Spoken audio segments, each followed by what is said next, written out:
16-ാം നൂറ്റാണ്ടിൽ ജീവിച്ചിരുന്ന French ജ്യോതിഷിയും വൈദ്യശാസ്ത്രജ്ഞനുമായിരുന്നു Nostradamus. നോസ്ട്രഡാമസിന്റെ പ്രവചനങ്ങൾ ലെസ് പ്രൊഫറ്റീസ് എന്ന പേരിൽ 1555 പ്രസിദ്ധീകരിച്ചത്.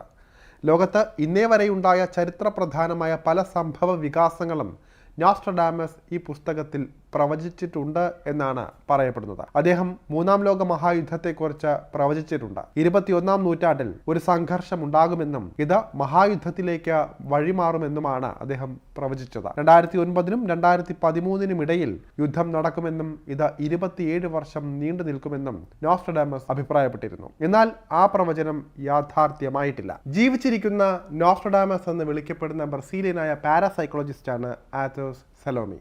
COVID-19, എലോൺ മസ്കിന്റെ ട്വിറ്റർ ഏറ്റെടുക്കൽ, ചിഹ്നഗ്രഹത്തിന്റെ ഭീഷണി തുടങ്ങിയ തന്റെ പ്രവചനങ്ങളെല്ലാം യാഥാർത്ഥ്യമായി എന്ന് അവകാശപ്പെടുന്ന ആളാണ് ആത്തോസ് സലോമി. 2025-ൽ 3-ാം ലോക മഹായുദ്ധത്തിന് തുടക്കമാകും എന്നാണ് ഇദ്ദേഹം കഴിഞ്ഞ വർഷം പ്രവചനം നടത്തിയത്. മിഡിൽ ഈസ്റ്റിലും റഷ്യയിലും വർദ്ധിച്ചു വരുന്ന യുദ്ധ സംഘർഷങ്ങൾ ഇതിന്റെ സൂചനയാണെന്നായിരുന്നു ആത്തോസ് പറഞ്ഞത്.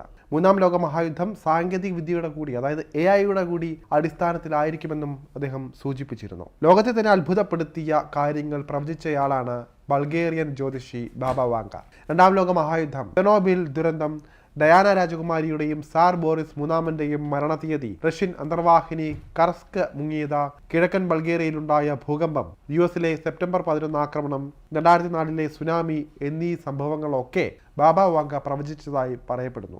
1996-ൽ ബാബ വാങ്ക മരണപ്പെട്ടെങ്കിലും അവരുടെ പ്രവചനങ്ങൾ ഇന്നും ചർച്ചാ വിഷയം തന്നെയാണ്. 3-ാം ലോക മഹായുദ്ധത്തെക്കുറിച്ചും ബാബ വാങ്ക പ്രവചനം നടത്തിയിട്ടുണ്ട്.